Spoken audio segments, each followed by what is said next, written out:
बिहार के पूर्व मुख्यमंत्री राबड़ी देवी के पटना में 10 सर्कुलर रोड पर स्थित आवास को लेकर चल रहा विवाद उलझता ही चला जा रहा है। नमस्कार, मैं हूं नीलू। तो भवन निर्माण विभाग ने राबड़ी देवी को आवास खाली करने का निर्देश दिया, मगर उनकी पार्टी की ओर से साफ कर दिया गया कि पूर्व सीएम बंगला खाली नहीं करेंगे।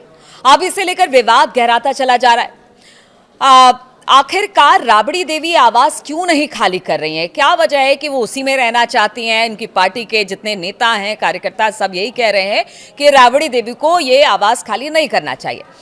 बिहार भवन निर्माण विभाग ने बीते दिनों ये सूचना जारी की कि पूर्व मुख्यमंत्री राबड़ी देवी को पटना में स्थित 10 सर्कुलर आवास खाली करना होगा।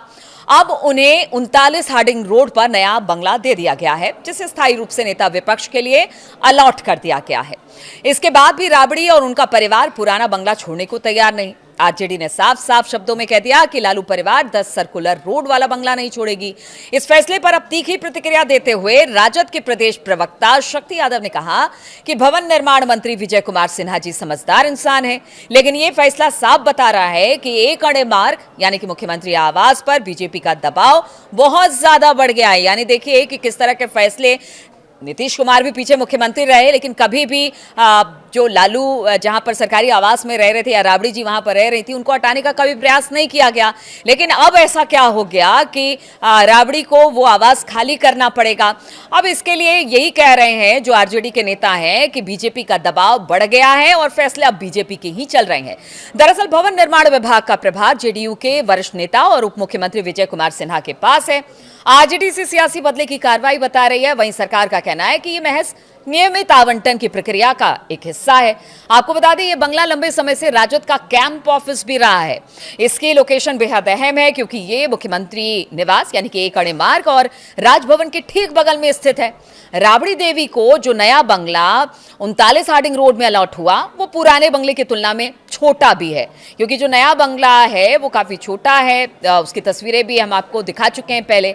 अब ये देखना है कि राबड़ी देवी पुराना बंगला कब तक खाली करती हैं और इस मुद्दे पर बिहार की सियासत में कितना तूफान उठता है।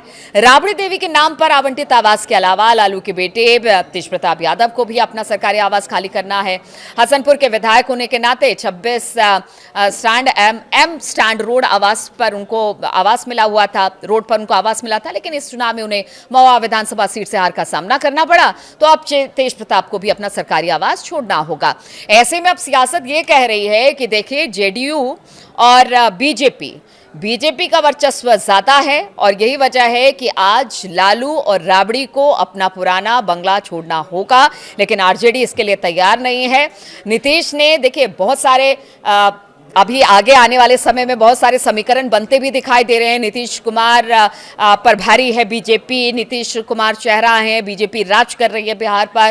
क्या नीतीश कुमार छोड़कर जा सकते हैं? तो नीतीश ने भी अपना ऑप्शन खुला रखा था। कभी भी उन्होंने लालू परिवार से कभी भी कोई तलखी नहीं दिखाई। भले राजनीतिक द्वेष जरूर रहे, लेकिन गाहे बगाए नीतीश कुमार, तेजस्वी, छठ में आना जाना और बहुत सारी चीजें हैं, परिवार की बात कहते रहे।